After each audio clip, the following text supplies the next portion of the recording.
So we're live again. So good afternoon, I suppose. Good evening for me, and good morning to anyone else watching later. Today, I am joined by a very special guest to talk about a very hot topic, and that is the rise of anti-intellectualism in the book community. And who better than the fantasy thinker himself to talk about this topic? Thinker, how are you?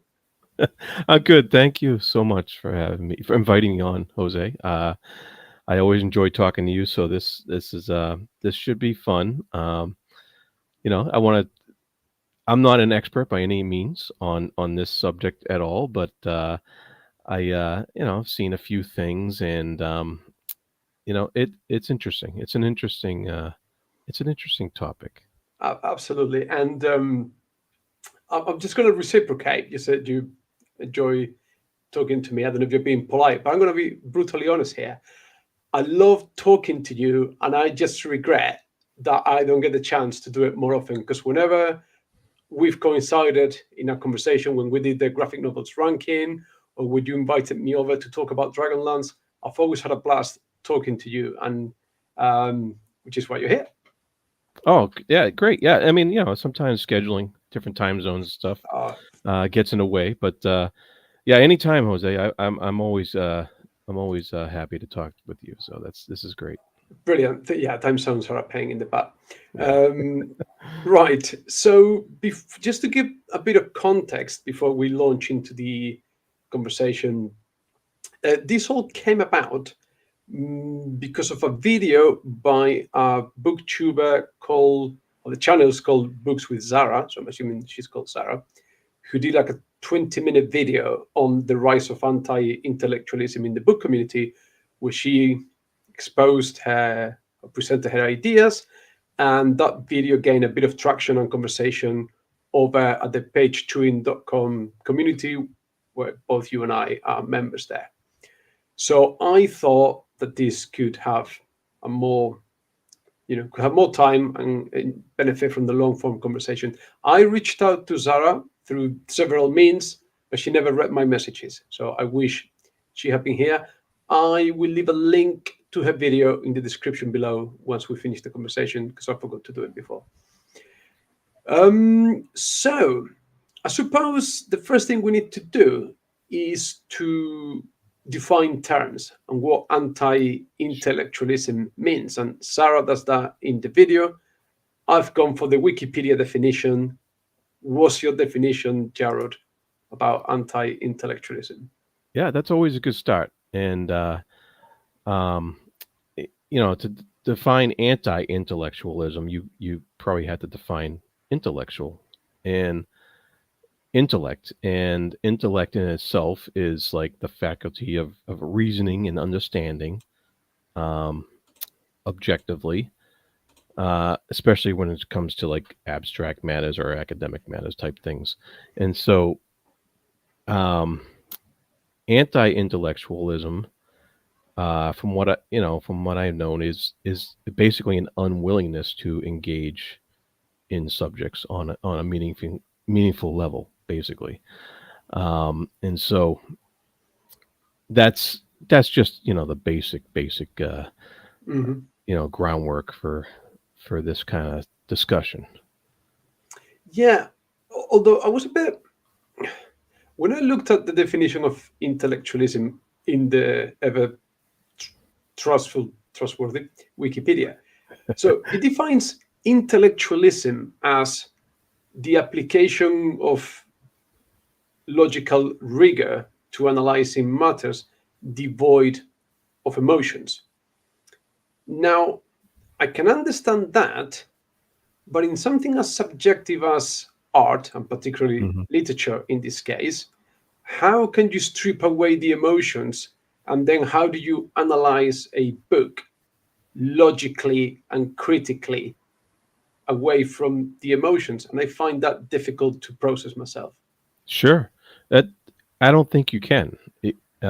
You can try to be as objective as possible, but you can't strip away human emotion. That's part of who we are, and we're all subject to our experiences and our biases, and so stripping away human emotion, that's impossible. Um, but you can sit down and kind of operationalize what your criteria are for talking about a piece of art or a piece of a work of art. And those criteria that you present for yourself may not match up with somebody else's criteria for what is good in a work of art or any kind of thing like that. So, but if you have your own criteria for something, at least then, if you're consistent, people will know where you're coming from, and they'll know exactly how to relate to that work of art based upon the criteria that you set forth. I understand that, but we're still being slightly esoterical about things. So, like, how can then we say if a book is good or not? Like, how can you objectively analyze or measure whether a book is good or not? Because they're very different writing styles. And are you going to quantify the amount of metaphors or figures of speech the book is using? Like, I don't know how you go about logically analyzing a book and saying this one is better than this other one. Yeah, that's tough. I mean, where to start with that?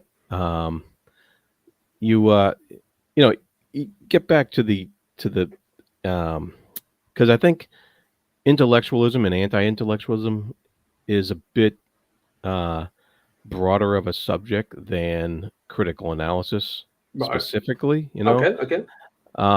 And so um, like this in and of itself, this discussion is an intellectual discussion, whether or not we want to acknowledge that. Thank God you're here. That's what makes it But intellectual. well, no, not necessarily. I mean, a lot of people underestimate themselves in realizing that the discussion like this is not that far off for most people. Most people can do it if they sit down and take the time to do it. It's not that far away, and a lot of people underestimate themselves in that manner. And but to get to your question, critical analysis is a lot more specific than just intellectual and anti-intellectual. And so if you critically analyze something, that means that you potentially know something about it. That Hmm. means you've had either training about it or schooling about it or some sort of interaction about something, experience with it, life experience with it. And Right. so that means that, of course, would give you an edge on analyzing something towards somebody who's never had exposure to anything like that. Right. I couldn't I couldn't give you a footnote about, say, architecture. I had known nothing about it, and so I'm not going to really be able to really critically analyze anything about architecture because I don't know anything about it. you know I can Hmm. but I can still go by a house and say, oh, that's pretty cool, you know or a church or a whatever building, and say that's pretty cool, I like that. But why, I couldn't tell you that. you know and so to be analytical about it would be difficult. I think I take your point, and I understand. Yes, that there's that difference between bringing it back to books. If you got some sort of formal academic training, you've studied literature, you'll be obviously in a much better position than myself to do a critical analysis of a piece of work. However, that doesn't prevent you or me from engaging in an intellectual discussion of the piece of work. Is that right? Correct. Yeah. Right. So, so then, so this, so this anti-intellectualism, like, where does that come from, and how does that look like? I know Sarah in her book, in her video, gives a few examples. Right. Um, Yeah. And I know nothing about TikTok, so it's hard for me to like I think engage with that. I think you and I are slightly there. We're a little bit old for TikTok. Yeah, exactly. I think there's a generation gap there. I'm not. I don't Uh, do TikTok. yeah, exactly. And so, she brought up, she brought up in her video TikTok and other stuff like that. Um, and so, one of the things I said, I think on the forum was I agree with some of her concepts that she brought up, Hmm. um, about a general anti-intellectual thing, which is I think is a different problem than I don't think BookTube, from what I've seen, is anti-intellectual. I've I come across a ton of smart people on this platform and in this sphere, Hmm. and they won't call themselves smart for some odd reason, but they are, and I have not run into that at all on BookTube. Now I don't know about TikTok. I don't, I know nothing about that. Um, and some of the examples she gave were just little snippets that really didn't. I don't think there's enough context there. Somebody complaining about the size of prints or too many words on a page. I've done that. You know, so it. I don't know. It was. I don't know enough about that to comment on that part of it. But and teenagers too are always going to complain about stuff, and they're always going to do goofy stuff, and they always have, even Yeah, yeah, before yeah. even before social media. Uh, so I don't think that's a pretty good gauge of anti-intellectualism. But do you think, can you be intellectual about some book review on a platform that is designed for 30 seconds? That's a good question. I don't know. I haven't tried it. Uh, what can you say in 30 seconds that is going to be something beyond yay or nay? I don't know. Yeah, that's Yeah, because I mean, good question. obviously TikTok is there for like very instant attention Yeah. seeking stuff, like catch it there, and then you swipe left, right, whatever way you swipe, and then it's the next. You just bombarded with stuff. So I, I think it's physically impossible to delve with any level of depth into any book. You're right. You're right. It would be, but I don't think that's what it's there for. It's not proclaiming that it is intellectual. You know what I mean? It's Yeah, yeah, just yeah. it's just a platform that people throw stuff up on. The same thing. It happens to be books in some cases, but it's a gazillion other things too. And so it's not I just don't think it's an argument. Like it's not a thing. It's TikTok is what it is. No, but I take the point actually because you talk about being the same thing for other things, and I've got an anecdote there. Um, Last month, I went to visit. I went to Madrid to visit some relatives, and my aunt is a very keen runner, and the mom of this young girl was approaching her, asking, "Oh, what's the best way to train for a half marathon in like 2 or 3 months?" And she was like, "Wow, you're going from zero to half marathon in 3 months." She was like, "Well, you shouldn't do that because it's just you know it's just not the thing. And yes, you may be able to finish it." And then she clocked on that it was because everyone else was doing it, like all their friends, and they just wanted the TikTok or the Instagram photo with the medal and the background of the city and all that sort of stuff. So it's all for show. Mm. So I know Instagram and TikTok are for show, and then that may I can understand why you would do that with like nights out or a concert or whatever, but to just have books for show, it just seems like a relatively dumb thing to do for me. Yeah.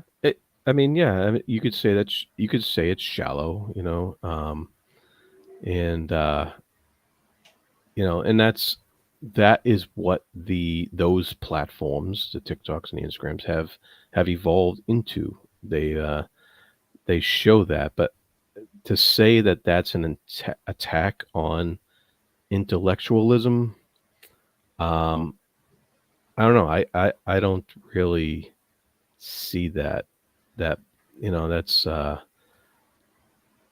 I think that anybody who is, like in your case, doing a marathon just for the clicks, Mm, they're not in depth in competing for running as a sport, as running as an art or a sport. They're doing it for that reason, mm. and that's fine. There's nothing wrong with that Well, per se. it could actually go very wrong. Oh, yeah, if they injure themselves Yeah, somehow, yeah. what have you. Yeah, sure. I mean, but that's just dumb. But uh, but uh, but if they're not injuring themselves and they're being safe and they're just doing that for the clicks or whatever, then that it is what it is. That's fine. They're never gonna win a marathon. They're not gonna compete on a certain level, Mm-mm. because like you said your aunt. My aunt. Yeah, yeah. Yeah, because like what she said, you have to train. You have to build up those that endurance and that kind of thing for that activity. um and so just like any other sport or any other art, you have to build up those physical or mental muscles in order to um succeed and be good at it. But I think then we go back to the point, isn't it? If all you're doing is posting 30-second reviews or just showing photos of the books you've bought or whatever, again, you're not engaging with the books in a meaningful way. So it is a slightly anti-intellectual, isn't it? Yeah, yeah, I mean, sure. I mean, You, but is you it seem an you seem you seem right? reluctant to go there. Yeah, but is it an attack on intellectualism, or is it just it's Done. is it just okay? Here's what I got. Like I bought I this know. cool water. I I don't take know. your point. I take your point. It's Yeah, not actively going against right. It's just something. it's just stupid pet tricks or whatever. It's Mm, yeah, yeah, yeah. I get that. yeah, I see what you're saying. So it's just a shallow engagement with the books, but it doesn't necessarily. You don't think it necessarily stands against yeah, deeper and discourse. yeah, and so g- like going beyond books. Um, there are actually some legitimate attacks against intellectualism, and it's too bad because like intellectual should be a good thing. It should be something people strive for. It should be something that is rewarded. It Hmm. and because people put the work into it to learn things, and that should be good. You know, um, and uh, when you have people unwilling to engage in subjects on purpose, that makes me sad. Yeah. But I hear you. But isn't that the risk? Because I've always thought about it. Like whenever I put a review out, or whenever I'm interviewing someone for the podcast and the channel, like I am aware that I am not academically trained. My background is not anything to do with books. I'm just a keen reader. But then if we go down this intellectualism road, does that mean that only the wise sages can talk about certain things, or that we should take their opinion as gospel because we're not at the same level? Absolutely not, because you're doing the review. because you're taking the time to do the interview, you are willing to engage. That is all intellect is is that willingness to explore, that willingness to engage, that willingness to learn, and that's exactly what you're doing. You know, Right. you're actually, you say you don't have training, but you're actually getting training by having that very willingness to learn and engage in those topics. You're so wise, Jared. You're absolutely. Well, I I try. I I've you know and I've delved into this topic um quite a bit. So I'm just spouting out what stuff I've learned. That's all I've knowing is stuff that I've run across. so what made you delve into this? Well, that was part of my college education. It was part of um, what I was eager to learn when I attended college, and I attended college as an adult. I did it during as night school, so Hmm. I wasn't a kid out of high school not wishing to be there. I wanted to be there. And when you have that want to do something, of course you're Yeah, going to do it better. yeah. Um, and so that's what I engaged with, and that's what I wanted to know. I was interested in how things work, and how things and how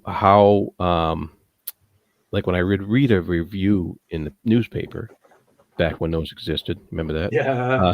Uh, uh, I I would be like, wow, this guy's doing this review on this thing. He's bringing up these topics and stuff that I don't think about when I was like if it was a movie review. I'd be like, I didn't think about that when I saw that movie. How did he get that out of that? And I wanted to Mhm. know, and I wanted to know, and I wanted to know about and that's where things like themes came up and stuff like that, and how movies worked and how they put them together, and the same thing with literature. I was like, and so you learn those things, and then over time, you refine your views. The more you do, it's like anything else. You do something 1,000 times, you get really good at it. And so the more you do something, the better you get at it. Um, and that's how I wanted to continue to engage with the stuff I was reading. And I'm not saying that I can do that with everything I read. Mhm. Like, that would drive you insane if you like try to do this deep dive critical analysis on every single thing you read, especially as much as I do read. That you go nuts. Yeah. Sometimes you just gotta let it. You gotta read that Conan comic and just enjoy it. But every once in a while you come across a work that you say, "Hey, I really need to engage with this. I really need to break it down and have fun with it on a critical level, analysis level, um, and see what I get out of it." And because you do get something out of it every time you engage with a piece of work like that, you get something out of it. I'm sure that I love your Wheel of Time video, right? And you complain, you tear it apart in certain places and what have you, but you engaged with it. You delved into what made you mad about it, and what you did like about it. And that is great because it actually it enhances your enjoyment or disappointment with the work when you do a deeper engagement like that. And so that's just part of it. Yeah, yeah, yeah. Sorry, there's a few people there lurking in the chat. So if they got any Oh, questions, if they just want to say hi, oh please yeah. do so. Um, but back to your point, you're right. I took a writing course a few years ago, and I remember after taking that writing course, every book that I read, I was looking for. It's like, oh, actually, it took the joy a little bit out of reading because I was starting to look at books in a lot more sort of academic way. It's like, oh, this cannot carry on. So I do relate to what you're saying there, and also I think, and this is like we were talking before going live, this kind of conversation and having shout out to evil Barsha for dragging everyone into all those read-alongs, like. She gets so much flack. Yeah. But you got dragged into the sci-fi masterworks, didn't you? Yes, I did. Yeah, and she dragged me into the Discworld reread for me. But I'm enjoying the books a lot more. And when we record the podcast, engaging with other people that have read the same book as you and getting different ideas. It does every time I walk out of those conversations, like, oh wow, I didn't see that. I didn't interpret it that way. You just get a lot more info from all the people there. And I think that's one of the great things about social media these days, is that enables us with a fairly niche, geeky interest, to have these connections halfway across the world. Yeah, that's great. Yeah, I can't see the chat. Is that something? No, I can see there's people there, but there's no one saying anything. Okay. But I can see. All right. So I'm hoping they'll say hello or pop a question or something. There's always people lurking. Good. Okay. Yeah. And so and if anybody's interested in the kind of critical analysis that I learned, it's one of those things that it's like there was one course I took. It's the only course I ever actually kept my notes for. Really? Yeah, because I loved it so much, and it opened my eyes to a lot of things. And I broke it down, and I put it in an essay. It's on Page Chewing, the blog, the Page Chewing blog, under the creative Crossroads. Yeah. So you can read it there, and I try to break it down as best I could. I'm not a professor, I'm not a teacher, but I tried to break it down as best I could there, and I tried to make it as accessible as possible. And so that is up there, and I have fun with that kind of stuff, but that's, I think we're going beyond the anti-intellectual thing right now. Doesn't matter. Doesn't matter. Yeah, but there is. It's hard to talk about actual anti-intellectualism without kind of delving into politics and stuff. Because it does affect that sphere and that life. And there was a big and I'm not, of course, I can only speak from an American perspective on this, and not everywhere else in the world.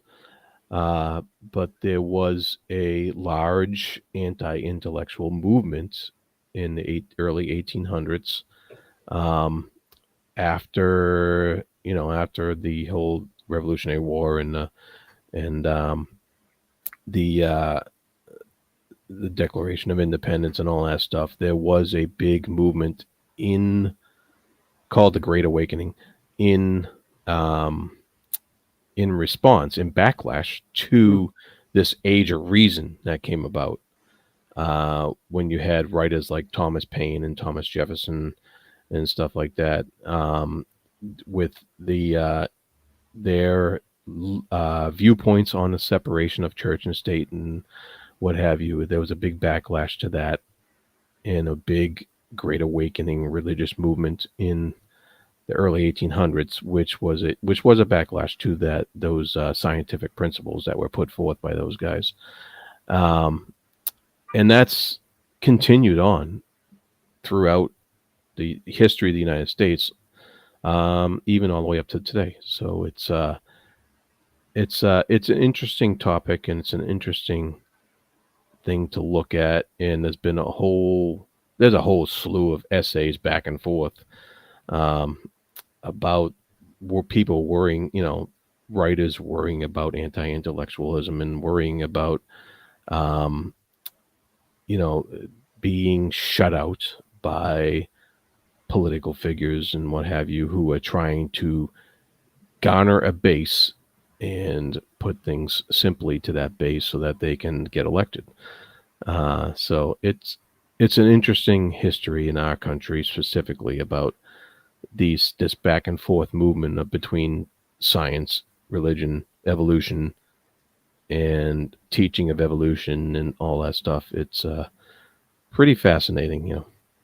But but I think that is understandable because you know the, I mean, this day and age, we've got, all the information in the world on our mobile phones, but we can all we cannot all be experts on everything.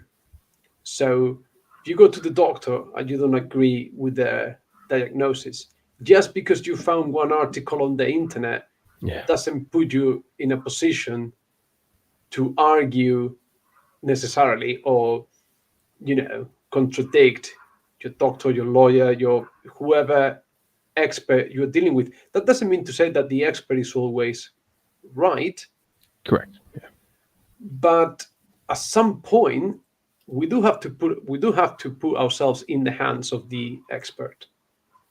yeah. And I think maybe I that actually, go on, sorry.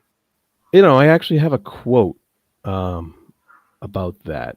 Uh, Where the heck was it? Yes, it was from the L.A. Times. Charlie Brooker was the writer in the L.A. Times a while ago, and he said, "People are less shy these days about saying to an expert, 'Yeah, whatever. You may have studied this subject for 25 years, but I just watched a video on YouTube which tells me your life work is bullshit. And I'll tell you why we didn't land on the moon or why vaccines don't work.' And there's an arrogant swagger to a lot of the alternative truth crowd." And that was a quote in the LA Times Yeah. quite a few years ago. And so you're right. That's the thing. People look up this little tiny information on the internet, and that fits their particular bias that they want to they want to have at that moment without having the years of training. And it's not, like you said, it's not like that experts are they're not gonna be right 100% of the time. Nobody can be right Mm. 100% of the time. That's impossible, but where would you want to, if your life was on the line, who would you actually want working on that? Yeah. You Yeah, know? yeah, yeah. But I can understand that then that sort of rising against may come from a sense of, I don't know what's the word I'm looking for, like that you're not, a lack of agency, that your day-to-day life or your actions are dependent on the advice of the sages, and therefore, you do this, we know better. And that may come from medicine, politics, education, literature, as is the case. Ulysses by James Joyce is the best book ever written because we say so. You don't understand it, so I Yeah. think I understand that reaction against it. No. Yeah. No, there is a tendency to have knee-jerk reactions when somebody not necessarily when somebody says this is good and you should read it, but they say what you just read is not good, even though you liked it. And so instant, there's an instant defensiveness against that. You don't want somebody saying that what you just read wasn't good. You want you want the you want to think that something you just read that you enjoyed a lot is well accepted. You Mm. know, and and that's hard to overcome.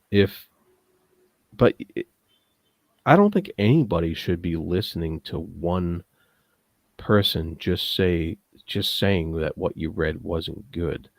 They should, at that point, look at a lot of things, you know? And I think that's the main problem is that people aren't, they'll automatically take defense against one person who says something, and it's like you said, that they click on one thing online and that's it. Instead of saying, "Oh wait, what did other people think about it? What did this person think about it?" You know, and you could have two experts who are at loggerheads Mm. on something as subjective as art, as literature. You know, um, you even have loggerheads on hard science too. Science is an ever evolving thing, and science actually seeks to prove itself wrong Yes. at points. And Yes. so you will have people going against certain things as the discovery process evolves through scientific research. Um, it's not as you know, most science is pretty good at being right, so it's not as contentious as say art, where people have opinions and stuff like that. But look around. You know, if somebody doesn't agree with your opinion on something, look around. There is somebody out there who does. You know, and then look into why. Why do they agree with me? Why do they not agree with me? Mm. You know, people love the Wheel of Time, Jose, I and you know. don't agree with them. I know. It still boggles my mind. It baffles me that it's sold by the millions. But there you have it. You know Yeah. what? The, the worst thing about the Wheel of Time, right? Is that I had fans of the Wheel of Time going, I agree with your opinions. I understand what you're saying. I still love it. And against that, I gotta go, that makes sense. Like I get it. But yeah, so I think back to the original conversation, and another one of the things that Zara mentioned on her video is and I've talked about it before, the whole consumerism aspect of Hmm. the booktube community, like doing book hauls and doing bookshelf tours and stuff like that. That if I make a video showing my latest purchases, that I'm somehow encouraging people to just, you know, mindlessly go and buy books because that's a thing. I mean, obviously I don't, but even a booktuber with 200,000 subscribers are people that damn that because someone on YouTube makes a video, unboxing 20 books, that's going to influence them to go and buy books. I've got a bit more I faith in humanity than that. I hope not. I don't know if you can afford it, then more to you. But I don't know. I don't know what unboxing books and buying books and not reading them feels like. I don't know what that feels like. I don't buy a book unless I know I'm going to read it. You know. Well, So, no, like I can understand that there's a difference, and you'll know, obviously know this better than me, between being a comic book reader and a comic book collector. sure. So the people that buy a comic book, you know, Uh, get it to Yeah. what's it Yeah. called, GCC, ECC, whatever it's called, Yeah. Yeah. slab it and hang on the CGC, whatever. Yeah. Yeah. The grading, the comic book That's right. grading. Yeah. That's right. Yeah. So there's a difference between a collector and a reader. Yeah. No, that you're right there. And if you're buying these books to collect them, there's nothing wrong with that. That means you have the spare income to do so, and that's fine. And that's that's a different video though. That's a different thing. That's not somebody coming on and saying, "Let me analyze this book I just read." It's somebody saying, "I'm a collector. Here's what I collect." You know, Mhm. um, and so there's nothing wrong with that. It is what it is. I don't think that's specifically an attack on anybody being intellectual about any book they've read, or a topic that they discuss about a book. Um, unless they're specifically saying, "Hey, this is better than reading." I don't think anybody's doing that though. No, I don't think so.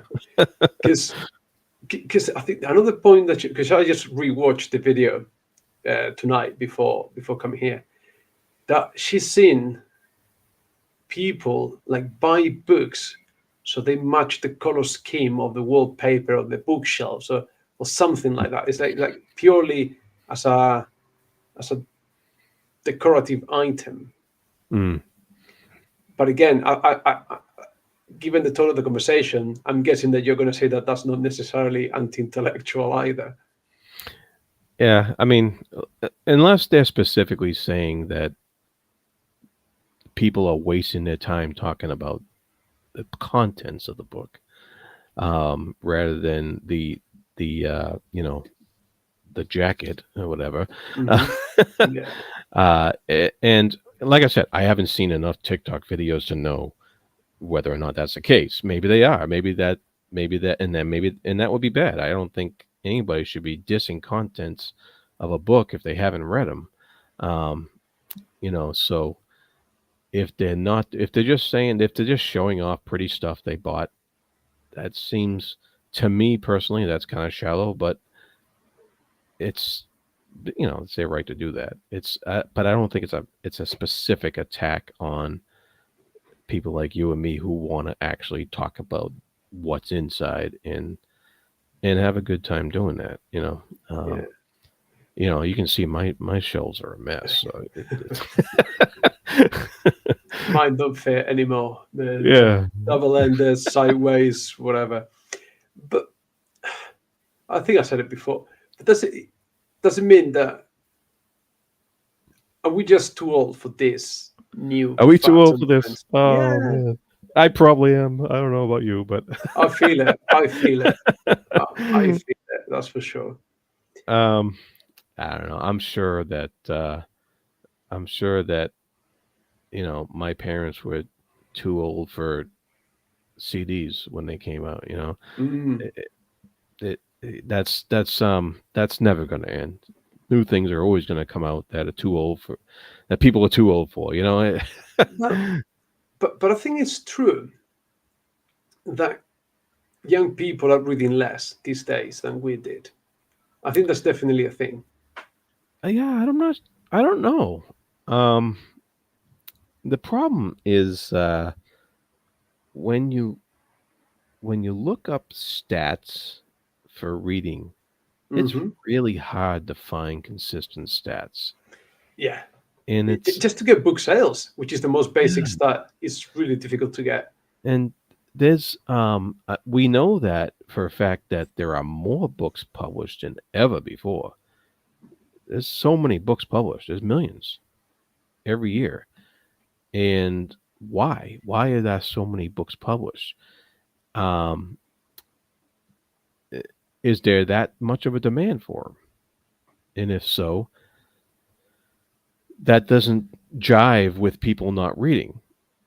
And on the other hand, um, and literacy levels are higher than ever, generally speaking. Um, so you may see a decline in well, especially in the United States, you may see a decline recently in literacy levels ever since COVID, because that was a strange time and it affected schooling and stuff like that. But is that going to stick? Is that going to continue to go down? I don't know about that. Um, I know that all I can do is talk about my experience with my kids, and they read. Some of them read more than others. That's always been the case, though. Mm. I didn't read when I was a kid. I didn't read until I was later teens. Right. Um, so how do you measure these things? It's hard to find out. It's hard to find real statistics on this stuff. And yeah, that we do have the huge distraction of the phone Yeah. these days that I don't think is um, you know conducive to a good amount of reading, TV, phones. That I think that detracts from people's time. Um, so is that a factor? Are kids just reading a less amount of time if they are? It's hard to find those stats. It's hard to find anything solid that I reflects don't that. know, but I've got the anecdotal evidence because I say at work every day, Yeah. and at the school where I work at, for I think for Spanish and English, they have to read like one book per term. It's not Yeah. asking for the world, is it? One book per term, That's and pretty then small. the kids will go to ChatGPT and ask for a summary of the book, Yeah. or they would do, I don't know, I'm making this up, but possibly true. Give me the character analysis of Harry Potter in the Goblet of Fire. So they're not reading the book, then they're getting this thing and they're just sort of memorizing it and regurgitating it. There's no, you know, analysis, there's no thinking. And the problem is that the kids these days are even too stupid to cheat because, you know, as soon as you read half a sentence, you go, you haven't written this, have you? Um, so there's that. Yeah. That's too bad. I think that's the biggest rise against intellectualism is ChatGPT Yeah. and AI used Yeah. like that. Maybe. Yeah. You may be right there, and that is a threat. I think on some levels. It's. I think it's going to take a lot of time to um, parse out what Chat GPT is good for and what it's harmful for. And I think in the case of writing and literature, it's a harmful practice to have in place. It may be very good for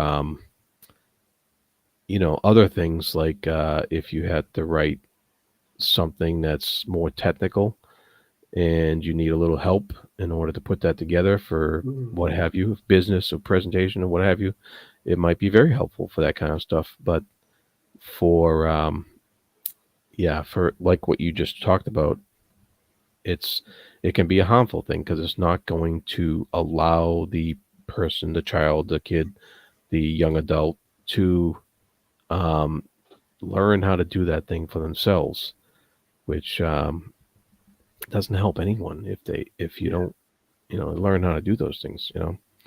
And yeah, it's just it's a struggle. Um,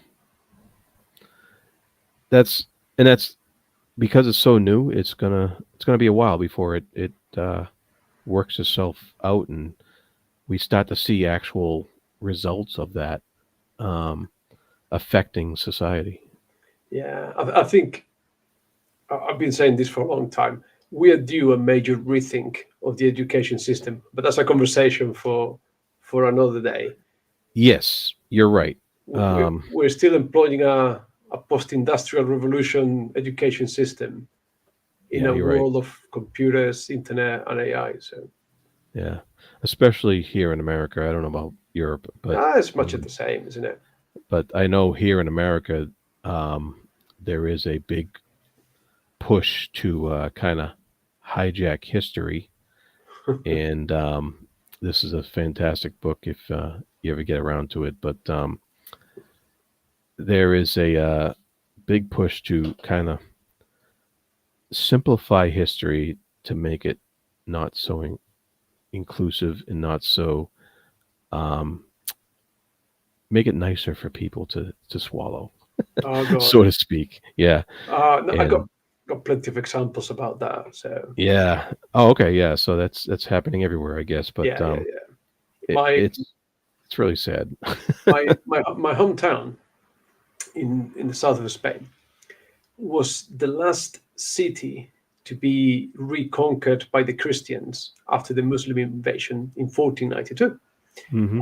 As a matter of fact, Christopher Columbus was waiting there for the war to finish so he could have his audience with the king and the queen to finance his trip west. Now, the city was taken on the 2nd of January, 1492, and that's the local bank holiday. We always celebrated on the 2nd of January the reconquest of the city from the Muslims. As of about 10, 15 years ago, it's not called the reconquest of the city anymore. It's called the meeting of the cultures. And it's like, no. The only meeting of the cultures that happened was the Christians slaughtering and kicking out the Muslims out of the city and banning them out of the country for good. And quite possibly also mass killing the Jews in the Jew quarter of the city. And exactly what you were saying, we are making history a bit more palatable for everyone, making it a bit more nicey. And it's like, Yeah.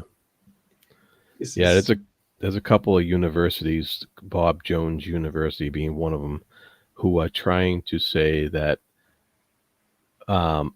slaves were actually happy workers on the Jesus fields, Christ. and that the Civil War was not about slavery; it was about states' rights, and that's just incorrect. But they're putting that in their textbooks, and they're shoving that into places where people are doing homeschooling so that they don't have a reference to check against it. And they're trying to get it into a lot of public schools. And it's pretty scary. That to me is the ultimate anti-intellectual movement right there. Yeah, to be fair, the stuff that I hear from the US, it doesn't happen here in Spain that much, but the whole liberal arts and the stuff that's happening at universities in the US and so on doesn't seem like it's going in the right direction. But Yeah, it's not. It's there's a lot to unpack with that yeah, stuff. no, again, that's a It's different, it's a different different. conversation Yeah, altogether. it is. But it does tie into this anti-intellectual type of argument, and it doesn't.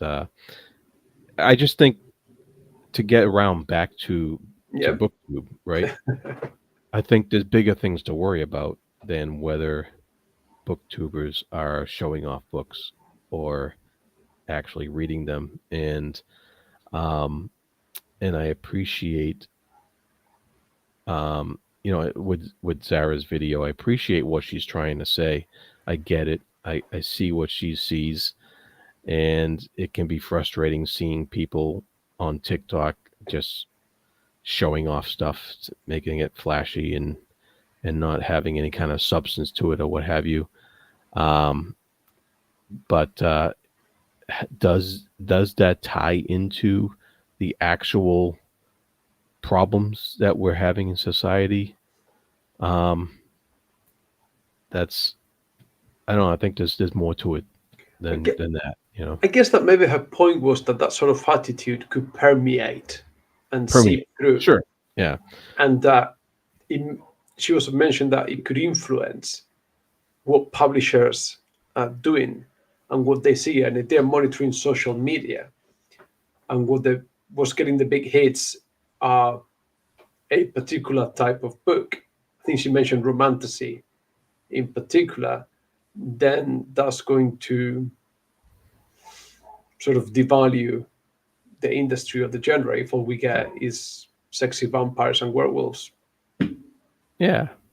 There's nothing wrong with those though. There's nothing wrong with that. If all we get is that, Yeah. I mean, well, if all we get is those things from traditional publishers, there's other avenues, and there'll be a eventual lessening of that too. And so as long as people are reading and engaging, it it'll be fine. That stuff will work itself out.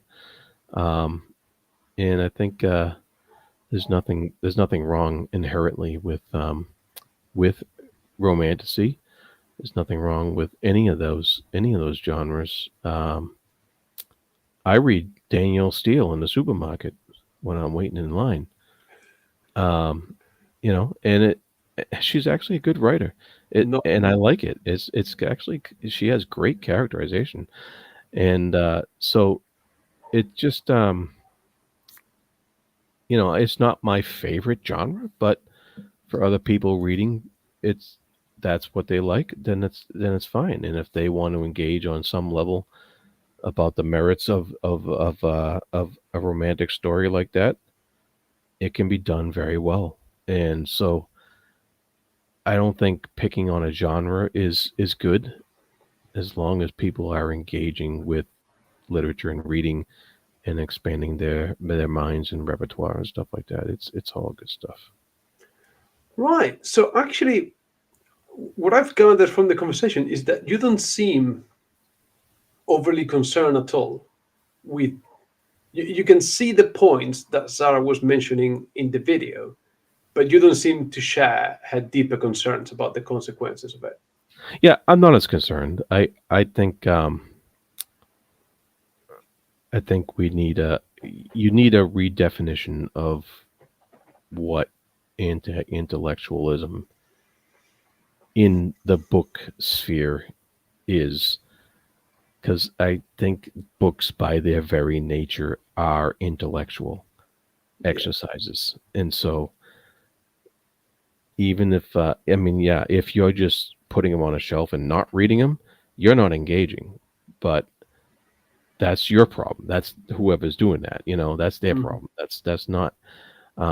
As long as they're not saying people shouldn't read books, if they're saying that, then yeah, I'm totally against that. You absolutely should read books. But yeah, but I don't think it's a huge issue at all, for for us, for people who are like books.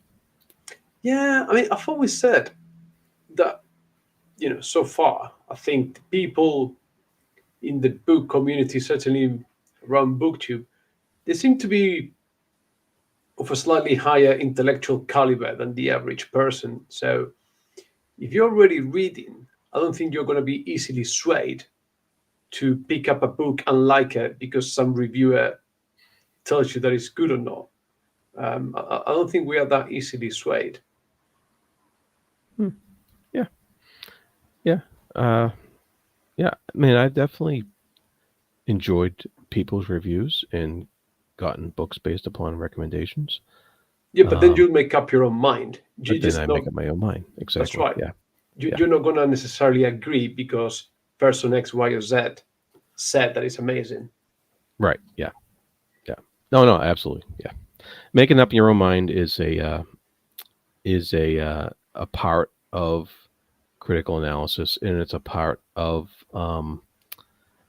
you know if you just said you like something because somebody else liked it, there's a certain level of falsity to that, because what did you get out of it? Like, I'm not gonna say um I like rainbow just because Jose likes rainbow. You know, I'm uh I'm gonna like it for my own reasons. I'm gonna, you know, and so yeah, it's good to get recommendations. I recommend everybody listen to Rainbow, but if you don't like it for some reason, tell me why. Tell me what you don't like about it. Tell me what it is, and hopefully I can take that in and say, yeah, okay, I understand why you don't like it. You know, that's perfectly acceptable. Um, Oh, but it's very hard to understand someone who may not like rainbow. Let's be honest here. yeah, I, no, I've heard people who just say, yeah, I just don't like that style of singing. I don't like that. I don't like. Um, some people just don't like heavy metal.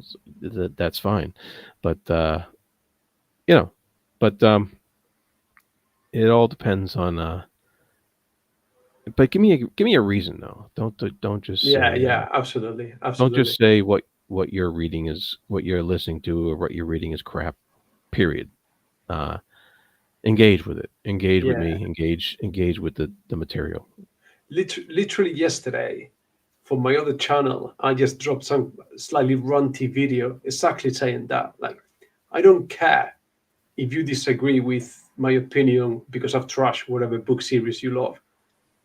But if all you're gonna say is I'm stupid and leave the room, like, well, that's the door. I don't really care for someone like Yeah. you. However, um, I did this video on why I thought that the Mistborn trilogy really isn't that great. And this young kid got in touch and we're like, well, I really liked it, whatever. So, well, and then he came, we did a live discussion and we spent an hour and a half, you know, exchanging ideas. And I do have, I do have the time for people like that. That's what I want to do. I want to sit down and thrash these things out. How intellectual of you. No, and somehow that felt like a backhanded compliment. Thank you very much. That rainbow. What is it? Oh no, I've got it here. It's the other camera. That rainbow. Oh, that you so much love. I love that. Yeah. You did you watch the last interview that I did with Christopher Rocchio? Yes. Yes. He He, likes it too. Oh he yeah. beyond. He actually bought Ronnie Dio's bed. Oh, that's so awesome. He apparently they were doing some kind of sale of the Ronnie Dio estate, and he said that all the small like trinkets were already spoken for, but he wanted to have something, so he bought Ronnie and Wendy Dio's bed. Wow, I missed that part. That's crazy. That's awesome. So there you go. And yeah, like I said, that LP. If you give me your details, I'll ship it over. But anyway, um, Gerald, as usual, it's been great talking to you. Um, you are a wise man. Well, I'm old. I think the equation is that one, isn't it? It's all equals wise, isn't it? I've been around. That's it. um, as usual, before you go, where can people find your work, your channel, the stuff you're up to? Yeah. I'm the Fantasy Thinker YouTube channel, and I am also on Page Chewing. I do a lot of podcasts on there. Speculative Speculations is one of them. The Oscar Project is another one, and I'm also on a few others on there. I talk about comics with Steve sometimes, and the weekly polls, I think he calls it, and I had discussions on various other books going on that we all schedule through the Page Chewing forum, and so check that out if you get a chance. It's a good community. It's a lot of fun, Yeah, and and yeah, that's definitely something for everyone over at yeah, Page Chewing. So sure. people do check it out. Well, to the people that have been lurking in the chat, we appreciate you being there, even if undercover. Anyone listening to the audio version of the podcast, as usual, please drop a like, subscribe, leave us a review, and everyone take loads and lots of care, and we'll see you soon. Bye.